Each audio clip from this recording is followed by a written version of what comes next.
The world is a big place, and then talents are all over the place. First, it started with payments, and then we added compliance. Then in 2020, the global pandemic hits. Now, remote work is the default for everyone everywhere. To pay them on time or each time is actually very, very hard to do when it comes to global transactions.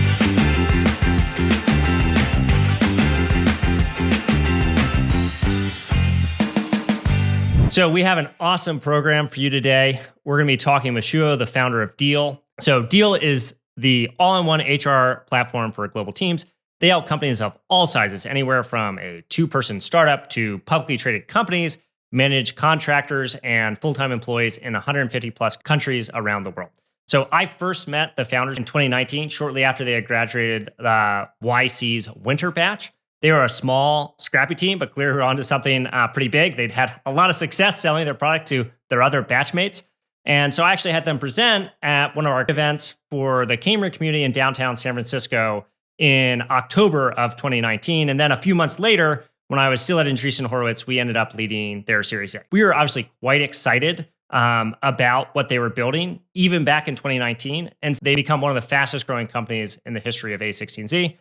And so, well, why did they exceed expectations? Well, 2019, remote work was a trend. 2020, the pandemic happened, and all of a sudden, everyone is running distributed teams. And being able to pay people around the world goes from not just a nice to have, but a necessity. But even as the pandemic has waned, Deel has continued to scale impressively. So in February of 2023, Shuo shared some stats about what that growth has looked like. Over the last 12 months, they grew revenue from around 60 million to 300 million. And so far, they've paid out a total of over $5 billion to 250,000 individuals around the world. So really great team operating a critical piece of infrastructure at scale. In this interview, we're going to cover how Shuo and Alex went from being friends at MIT to scrappy startup founders in YC to eventually building one of the most important companies that is powering the future of remote work. So excited to dive in. I think you're really going to enjoy this one. So Shuo, welcome to the program. Really great to have you here. Thank you, Rex, for having me here. I'm excited to be here as well. Really looking forward to our conversation. I want to back up and kind of start all the way at the beginning, talking about how you and Alex originally met way back, I think even before 2014. And Deel wasn't started until 2019. So tell me a little bit about the story about how you and Alex originally met. Yeah, sure. Of course, happy to. Alex and myself, we met at school at MIT. So we met around 2013. So I did my undergrad at MIT, and then after that, I stayed to continue my graduate school studies. And then that's when Alex come to MIT and then doing his master's. That is about almost 10 years ago. Yeah. I know, it's crazy how much can happen in 10 years. And over the course of 10 years, of course, you didn't necessarily think you were going to be building in fintech, let alone in international payroll. So I'm curious if you could talk through the early years of your career and then how you and Alex reconvened. Sure. So I always wanted to build a fintech company. Even though I didn't start immediately because my background, while I'm at MIT, I studied robotics. So I built exoskeletons. I'm a big fan of robots at that time. And then after school, I went back to Beijing, built my first company. It's a consumer electronics. So we build like products, hardwares to clean their air qualities. We sold the company to iRobot later on, and then I was the CTO of the company. And after that, I moved on to the next project, which is Deel. And to help orient the audience, like when did you start that company? When did you sell it? And then when did you start kind of thinking about the ideas around financial services? Yeah, so around 2018, that's when I left Beijing and then moved to San Francisco. And then I wanted to explore more around the fintech and then what would be my next project, right? So, and then at that time, mobile payments is very popular. We have WeChat Pay in China, and then we have Venmo in the States, as well as there are some crypto transactions to support international payments, right? So at that time, payments is very interesting to me. I talked with many people, and a lot of my MIT friends worked at big companies like Google, Facebook, all of those companies. And then a friend of mine, his office is in Mountain View, but he lives in San Francisco, and then he only needs to be in the office for 3 days per week instead of 5 days.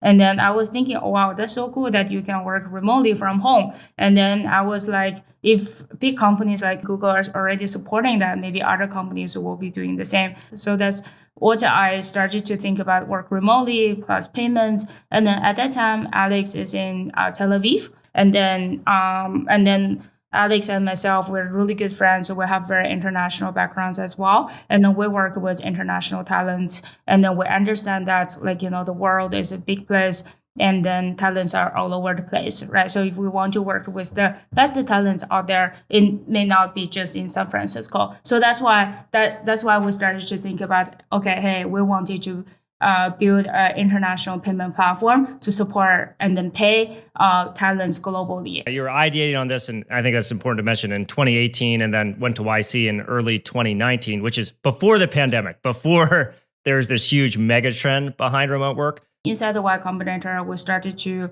interview and then trying to acquire a lot of companies to use us. And then what we realized is that the idea is good. A lot of the founders in our batch really like the idea. We have around 200 companies in the same batch, and then around 460 founders, right? So we try to spend our time interview them, trying to get their product feedback. So we definitely tried many different methods. Initially, we did crypto payouts, and then we did PayPal payouts, and then later on, we decided to add not only payments but also compliance as well. Our demo day, our pitch is that we wanted to build a gusto for international contractors. And so basically a series of rapid iterations over the course of Y Combinator. You move from being focused just on the payment aspects of things to more of an international compliance engine on top of payments.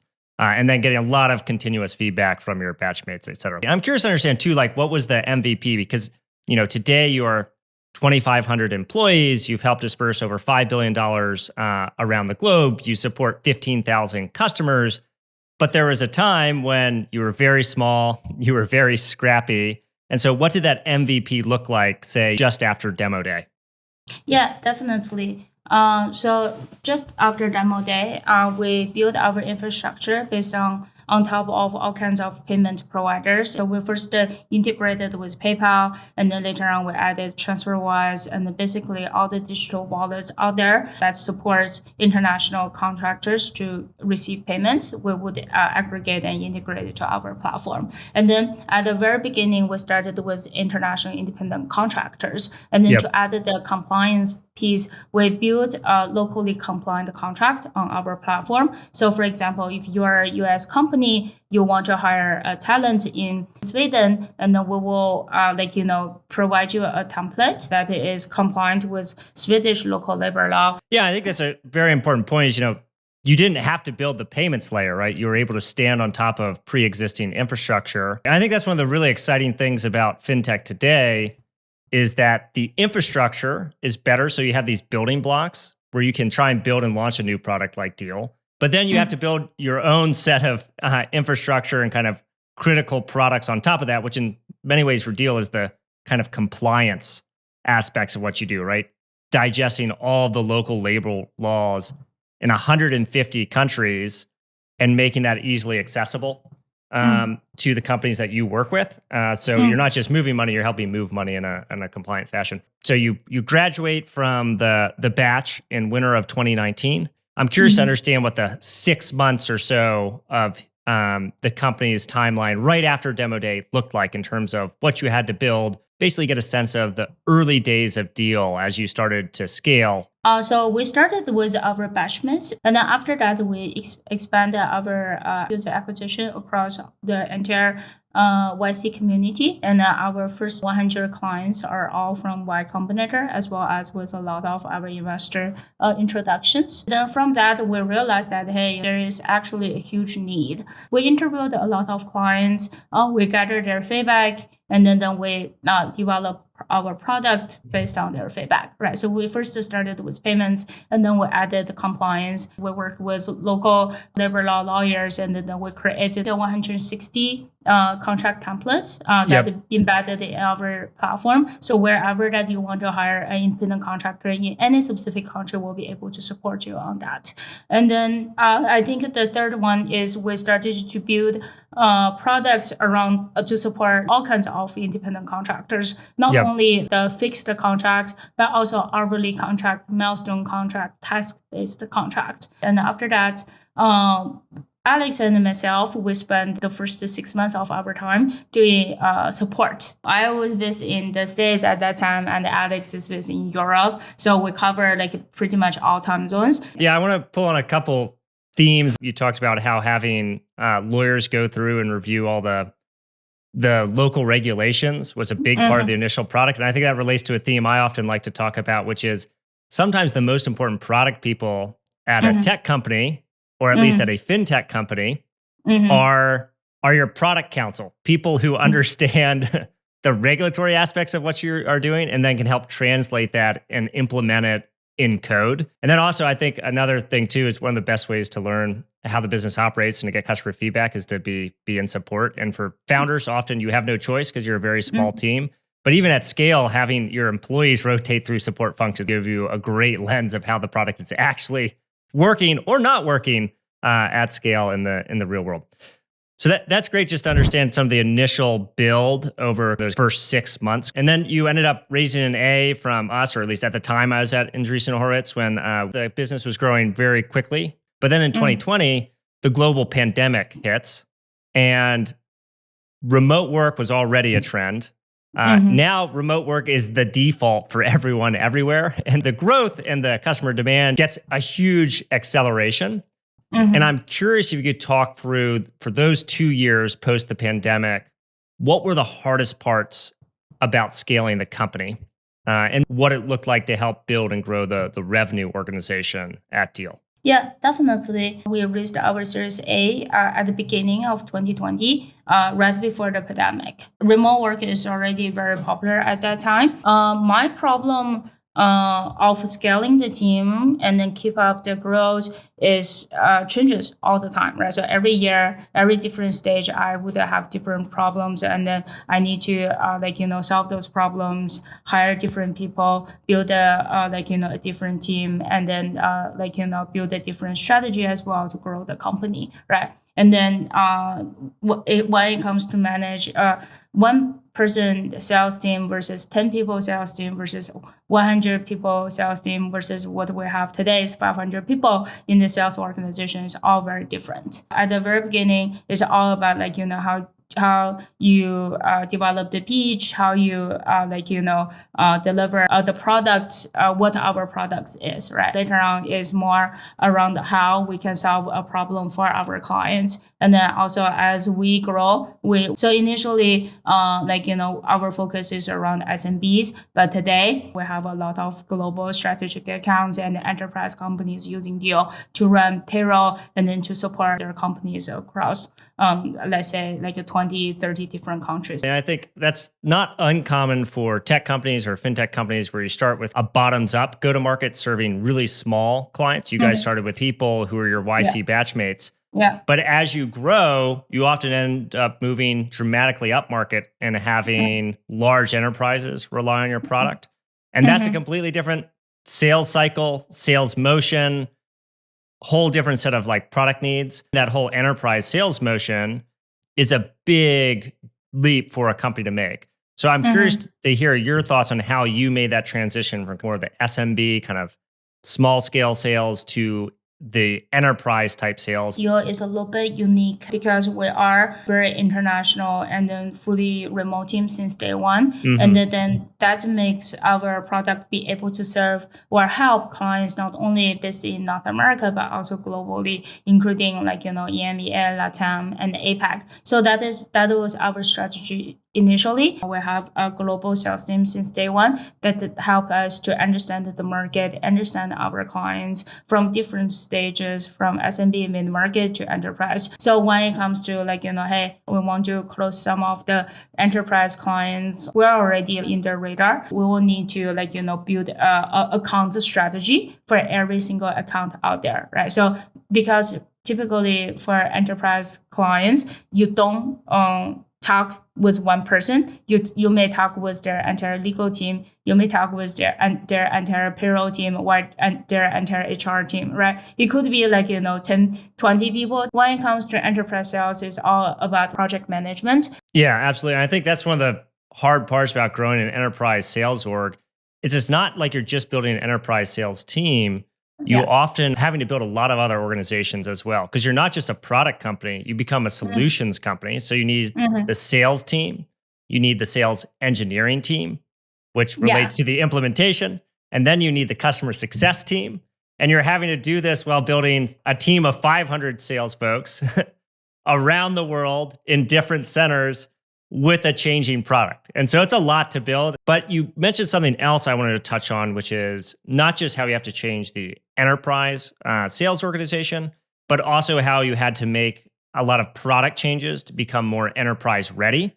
And I would love to hear what some of those product changes you have made over the last few years are that have been big unlocks in terms of enterprise readiness. So our aim is to deliver the talents their salary on time and then all the time, right? And then that's number one. And then number two is that we want to make sure that when our clients hire talents out there, regardless their country, their status, it is always compliant, right? On top of that, for enterprise clients, what is special, what they need is all kinds of integrations because they have a very mature a tech stack. What are the big buckets of integrations that matter? So I'm sure accounting software, I'm sure there are a lot of other HRIS systems, probably there are other payroll systems. Accounting softwares is number one, is typically what enterprise clients care the most. And then number two is HRIS system. And then outside of long tail of integrations you need to support, have there been other big product unlocks for the enterprise clients? Annual billing and then prepaid features requirements are all very different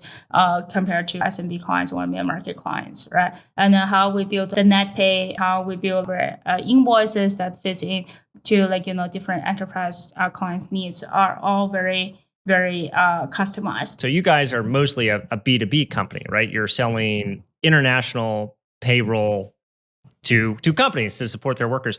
But you also have the end employees on your platform who are now getting paid through Deel.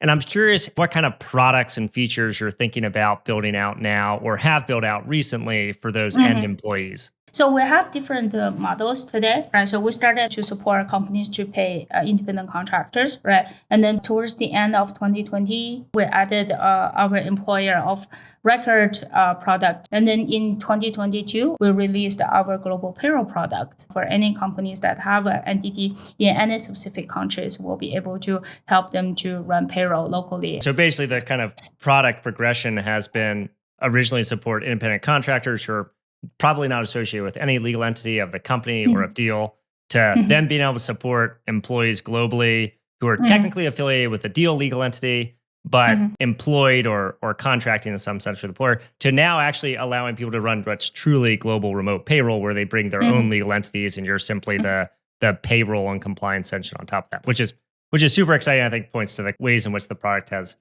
grown over time. I also want to talk a little bit about culture. So something I see floating around whenever people are talking about Deel is they'll sometimes reference Deel speed. And I'm curious what Deel speed means to you and how that's manifested itself within the organization. So Deel speed, that means we execute and then we deliver. We constantly develop strategies and based on the market demand, develop product roadmap based on client feedback, and then deliverables. And then we deliver those on a faster manner. It seems to be working. I know in February of 2023, you guys shared some of your revenue numbers, and you went from essentially around $60 million in revenue 12 months before to about $300 million revenue, which is phenomenal growth for that scale. So hopefully Deel Speed can keep unlocking some big wins. One other thing I want to talk about, because you have a front row seat to this, the pandemic is starting to ebb. But obviously that doesn't mean remote work is stopping. So what are some of the trends you're seeing in remote work now? I think remote work is a mainstream and it's going to be a kind of lifestyle, right? And then a lot of talents, like, they prefer to work from home and then versus like, spending the time to go back to the office. And for a lot of the time, in-person meetings are important, but it does not need to be every day, right? So this hybrid model and then companies hiring remotely is still like, a very popular trend. And then also, I'm seeing a lot of finance department from a company, controllers, CFOs are making decisions to hire talents internationally. Yeah, just because they will be able to expand faster and then expand it to a different market and then gain a different revenue and then as well as cut their a fundamental operating cost, right? So still hiring internationally, hiring globally, and build a global expansion strategy is still on top of the company leaders' mind. So definitely still seeing lots of companies do it, which is not surprising, but also maybe the types of employees and the kinds of departments they're hiring internationally from has changed. Whereas I feel like originally it was a lot of folks in product or in engineering were kind of the key folks people are hiring remotely. Whereas now you're seeing a lot of people within finance departments, for example, being sourced from around the world. Yeah, finance department, sales and marketing. The finance department are the one that's making the key decisions, right? So they would make the decisions to say, hey, where they want to hire, and then which market they want to expand to, and then where is the most financial efficient or cost effective markets that they can hire talents from. So yeah, not just different departments, but also kind of the level of seniority and the types of folks who might be very crucial to the high level strategy behind the company. Increasingly, even those folks are based remotely. But you see a lot of other companies that are default global, to borrow a term from my colleagues at A16Z, which default global is essentially just saying companies from day one will have employees and go to markets in many countries around the world, as opposed to just starting in the US. Are there other bits of infrastructure that you see people struggling with, or that Deel itself as a default global company is like, man, it'd be great to have better support and tools for these? Because these might be ideas for entrepreneurs who want to build international infrastructure and financial services to pursue. Yeah, definitely. I think for a default global company, when it comes to a fintech or financial related, is treasury systems, right? So because they have offices at different places, and then they automatically need to manage different kind of currencies, and then for FX. All those exchange, how do they lock the rate, and then how do they do the hedging between USD, Euro, GBP? How do they manage their internal treasury system? I think that's a big trend and a big direction that I think the new companies, new projects can start to build. Yeah, I think international treasury is a huge potential opportunity area and a huge problem today. I'm curious how you guys have approached international treasury. Is it something you've largely just had to build in-house that you found good solutions for? Yeah, we tried many different products out there, so we couldn't find anyone that can support a Deel at our scale, right? So we're very big. We're the largest remote companies in the world today, and then also we have 450 bank accounts globally, and then we manage a lot of international transactions every single month, just so that we need to pay all those global employees and global talents, right? And then remember, I always say that we need to pay them on time, each time. Is actually very, very hard to do when it comes to global transactions, global payroll, and how you move the money around, right? So we have built our own internal treasury infrastructure and treasury systems, and then we have to do hedging sometimes our own as well. That could be a very good direction for new companies and new founders to build. Well, thanks so much for sharing your perspective and kind of the story on Deel, how you guys have gone, from being one of the small companies at YC's Winter 2019 batch to now powering some of the largest companies around the world as they run their own international talent operations. So thanks very much for coming on. Thanks, Rex, for having me again. And then thanks for always supporting us. Awesome. Thanks so much, Shuo. It's been great having you. Bye-bye. Thanks so much for joining us. Hope you really enjoyed this conversation with Shuo. If you'd like to follow and discover more content like this, feel free to hit subscribe. And oh, by the way, we also now have a podcast. So you can listen to these same interviews on the Cambrian FinTech podcast, which will be linked to in the show notes. So thanks so much for joining us and hope to catch you next time.